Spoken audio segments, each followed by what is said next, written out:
Assalamualaikum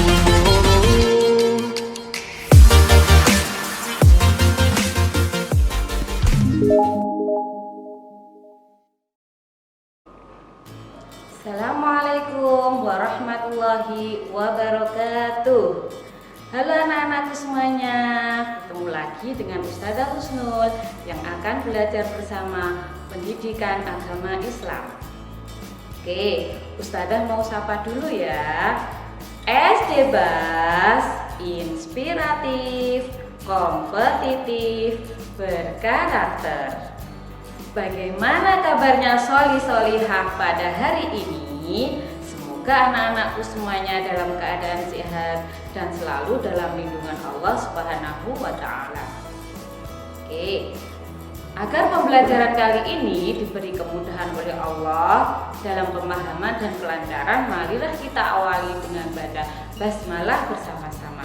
Bismillahirrahmanirrahim. Oke anak-anakku semuanya, KD yang akan kita pelajari kali ini adalah KD 3.5, yaitu memahami perilaku, tanggung jawab, tawadhu, ikhlas, dan mohon pertolongan, serta KD 4.5, yaitu mencontohkan perilaku, tanggung jawab, tawadhu, dan mohon pertolongan. Oke anak-anakku semuanya, fokus pembelajaran kali ini adalah tanggung jawab. Ingat, Islam sangat menganjurkan kepada kita supaya bertanggung jawab. Mengapa demikian? Karena setiap perbuatan yang kita lakukan akan dimintai pertanggungjawaban oleh Allah Subhanahu wa Ta'ala. Oke, tanggung jawab. Anak-anakku sudah tahu apa itu tanggung jawab, bagaimana ciri-ciri tanggung jawab, dan macam-macam tanggung jawab serta manfaat dari tanggung jawab. Nah, tanggung jawab adalah melaksanakan tugas dengan sungguh-sungguh dan bersedia menerima akibat dari setiap perbuatan yang kita lakukan.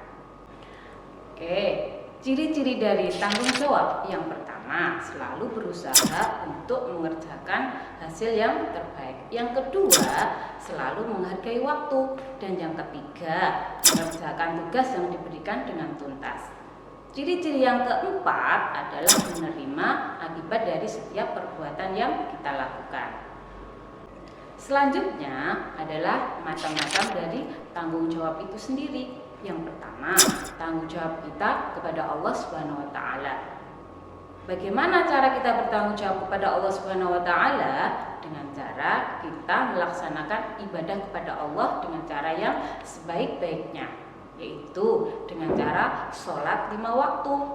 Nah anak-anakku, Ustazah ucapkan terima kasih yang sudah melaksanakan sholat 5 waktu dengan lengkap. Bagi yang belum, Ustazah berharap semoga segera dilengkapi ya.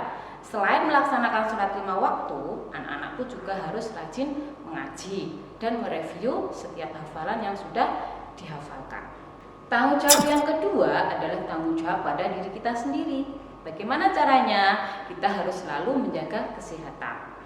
Nah, cara menjaga kesehatan yaitu dengan cara kita membersihkan diri secara rajin. Yang kedua, dengan cara makan makanan yang bergizi. Yang ketiga, istirahat yang cukup. Selain menjaga kesehatan, kita juga harus rajin dan giat belajar, mengerjakan tugas yang diberikan oleh Ustadz dan Ustadzah. Tanggung jawab yang ketiga yaitu tanggung jawab kita kepada lingkungan sekitar. Bagaimana caranya? Kita tidak boleh membuang sampah sembarangan. Kita juga tidak boleh merusak tanaman yang ada di sekitar kita. Ketika kita di sekolah, kita juga harus menjaga lingkungan sekolah. Ketika kita di rumah juga harus menjaga lingkungan di rumah serta di lingkungan sekitar rumah kita. Oke anak-anakku, untuk manfaat dari tanggung jawab sendiri itu yang pertama adalah anak-anakku bisa menghargai waktu. Yang kedua, anak-anakku bisa menjadi anak yang sukses. Dan yang ketiga, bisa menumbuhkan sikap disiplin yang tinggi. Dan yang terakhir, anak-anakku pasti akan dihormati dan disayang oleh semua orang. Oke anak-anakku, itu tadi sedikit penjelasan dari Ustazah. Nah, kita lihat cuplikan video supaya anak-anakku lebih paham dan nanti bisa menerapkan dalam kehidupan sehari-hari.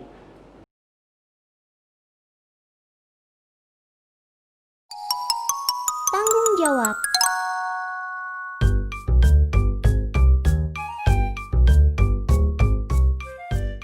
Astagfirullah, ini pasti ulahnya Ajmal.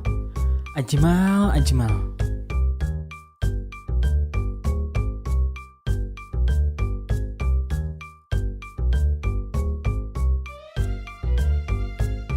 Ajmal sini.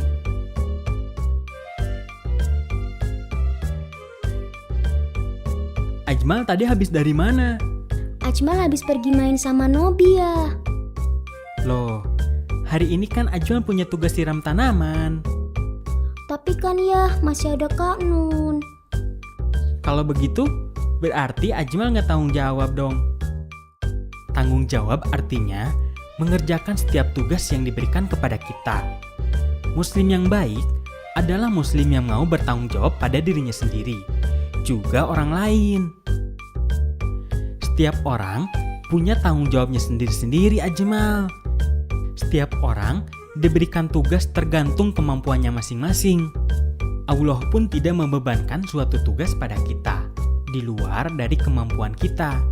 Contohnya, Allah memerintahkan kita sholat karena kita akan mampu mengerjakannya.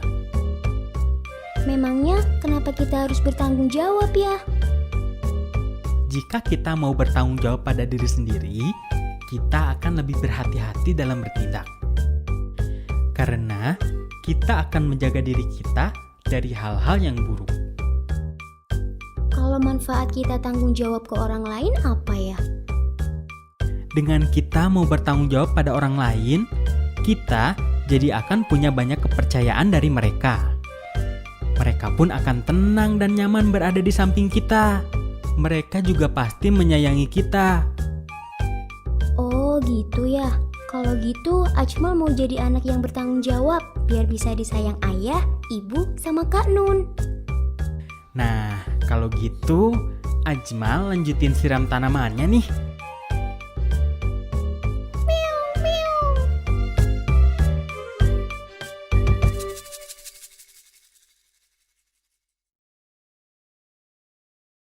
Gimana filmnya tadi, Nak?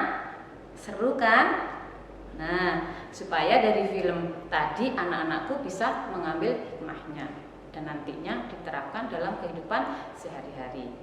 Oke, setelah itu Ustazah ada tugas ya. Tugas yang pertama yaitu apa yang dimaksud dengan tanggung jawab. Yang kedua, mengapa jika kita tidak sholat 5 waktu termasuk tidak bertanggung jawab. Yang ketiga, sebutkan 2 ciri-ciri tanggung jawab. Yang keempat, sebutkan 2 manfaat tanggung jawab. Dan yang kelima, sebutkan contoh tanggung jawab terhadap lingkungan sekitar. Demikianlah pembelajaran dari Ustazah. Semoga apa yang kita pelajari tadi bermanfaat. Jangan lupa tugasnya dikerjakan ya, Nak. Tetap sholat 5 waktu dan mengaji. Dan juga jaga kesehatan. Oke, kita akhiri hamdalah bersama-sama. Alhamdulillahirabbil alamin. Wassalamualaikum warahmatullahi wabarakatuh.